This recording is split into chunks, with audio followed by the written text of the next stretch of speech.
To build anything that truly lasts, it takes time.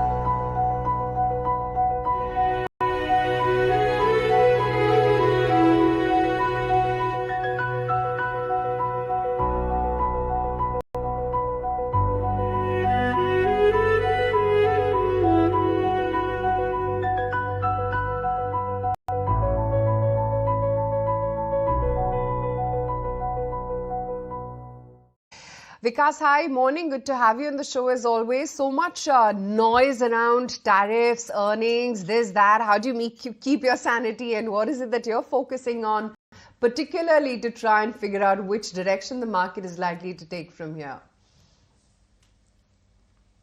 I think it's never been a time when there's no noise in the market. Market by design has always some other noise. So as an investor, to just stay focused on the core fundamentals. And according to me, as we've discussed many times in the past, India is one of the best performing market, best performing economy, and that is likely to remain so in many years to come. So if that's the case, you have to just navigate these kind of flows. Coming to the shorter term approach, according to me, and I've said that in the past in our conversation, that what our RBI governor is doing is far more important than what Trump is doing. And clearly, in last 6-8 months, he has not only taken away the liquidity squeeze, there's enough liquidity surplus. He has brought down the interest rates by 100 basis points, so paved the way for what caused corporate earnings to slow down last year. So all these things kind of tend to impact the leg, and I do believe that second half of this year would be far better in terms of corporate earning. Q2, Q3 onwards, we'll start seeing a significant traction. So I don't see anything in some sense big risk broken as far as the corporate India is concerned, earnings growth is concerned. You can always make an argument of India being expensive, which I have again said that we don't think India is expensive, given its growth profile, given the interest rates have come down. So yeah, we're just focusing on identifying great quality management, good businesses which we like, which can compound at a superior rate over the years. That's the focus for us, and we continue to remain on that. Okay, Vikas, hi, morning. This is Snehi also joining in.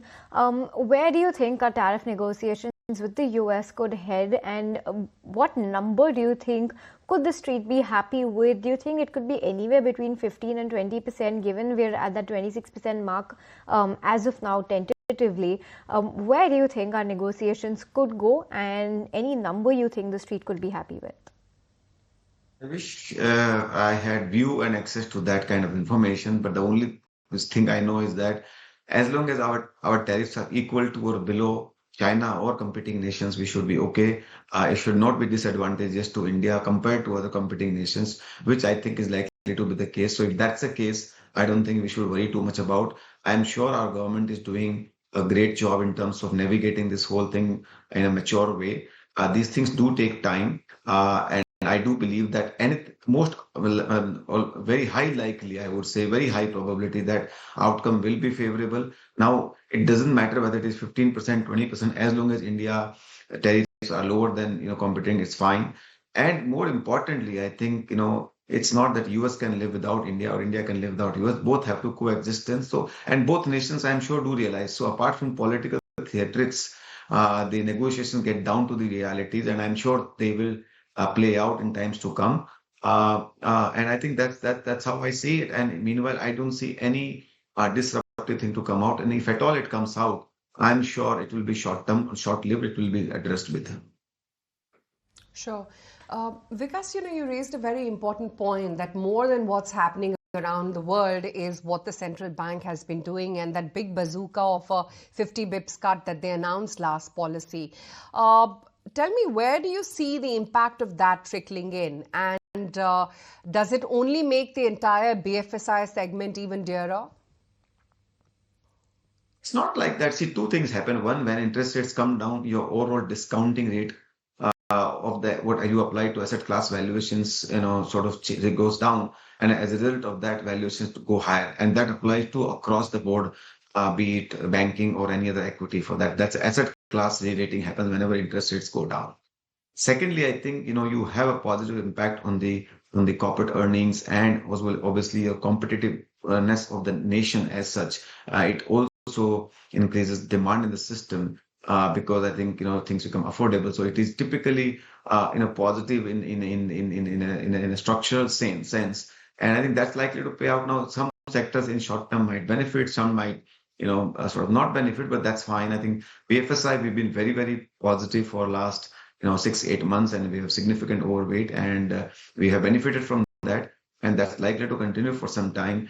But any other interest rate sensitive sector, would do well. Okay, because let's talk about one of the big themes that we are spotting in the market recently, and that's a lot of private equity and promoter selling that we're seeing in some of the big names coming in hopes to raise some more liquidity. The free float, as we see, has risen. So what's your take on the kind of selling that we're seeing, and do you believe that somewhere down the line it could affect fundamentals to some extent? I think I would strongly encourage you to read our letters to investor last month. In fact, that's a precise point we have raised on that. The right now a lot of narrative is that promoter selling and the private equity selling is bad for markets, and it's kind of indicating peak of the market.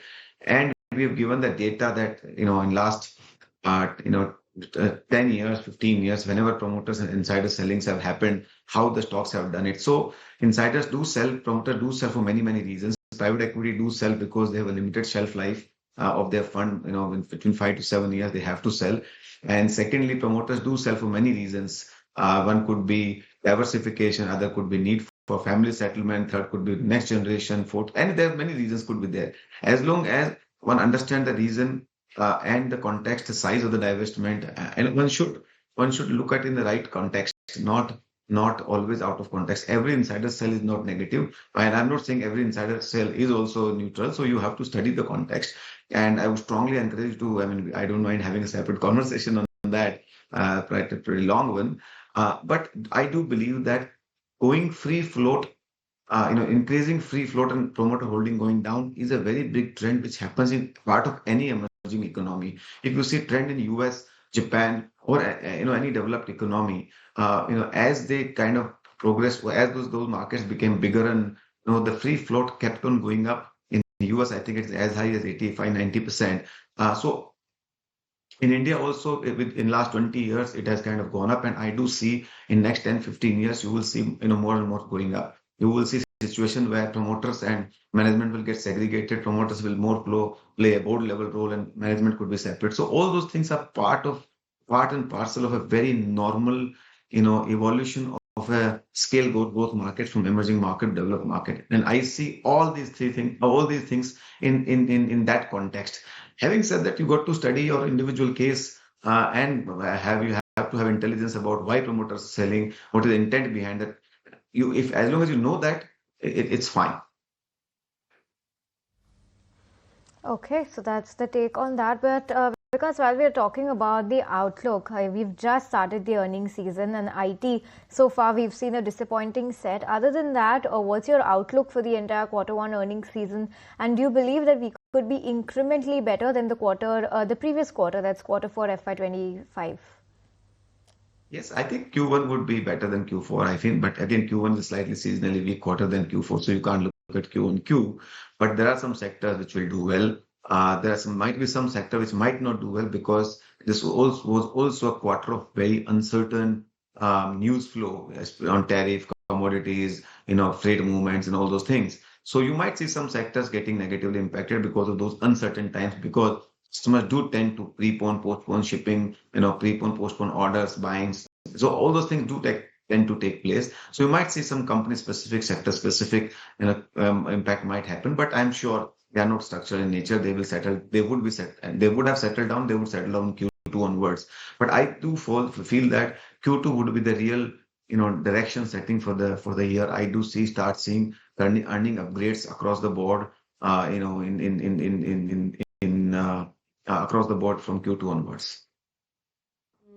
So Vikas, what is the portfolio strategy right now? Just stay put in the market and don't take any fresh calls, or do you think in terms of valuation still there is something that's looking attractive? Again, I think the valuation is not the only thing to look at attractive. Like I said, India is the story for next 5 to 10 years. remaining invested is the only best strategy, in my opinion. There will be periods where valuations will go down 10%, valuations will go up 10%. Those are not the actions or reactions one should advise to take on anybody, because the real wealth is created in buying and staying holding for a long period of time. And we do believe that we have not created any amount of cash through this last 3-4 months of volatility. We wanted to just stay put. And I know people who have created that cash have missed out this recovery. So in my opinion, this optimizing on short-term up-down moves is actually futile exercise, and it actually does not serve any purpose. On the contrary, it does damage many times the outcome of investing over a long period of time. Before we let you go, also share with us some themes that you believe are overplayed in the market right now and you would be avoiding in your portfolio. Beg your pardon, can I get the question again, please? Yes, any themes you believe are overplayed or overbought at the moment in the market and you would be avoiding it for some time? Been avoiding, a lot of defense plays. We've been avoiding a lot of, specifically in renewable kind of plays where we think that a lot of right now fads are going on. People are, wanting to buy, and there are surely opportunities. I'm not denying on that, but getting the right risk reward, at a right valuation, right management is a big challenge. Given there's a lot of interest in that, so we've been avoiding on that. Other than that, I think pretty much we tend to. It's not that tomorrow we will, if we find an interesting company where the risk reward is there, we will buy in those segments also. So I'm not making a broad judgment that we will not do anything, but it's just that those are the places where we're finding a little bit of over enthusiasm in the marketplace and market participants. Okay, Vikas, always good to have you on the show. Thanks for your time today. Thank you very much. Good chatting with you. Okay, let's just revisit what the market has settled in at. Just very tempered around the 25,000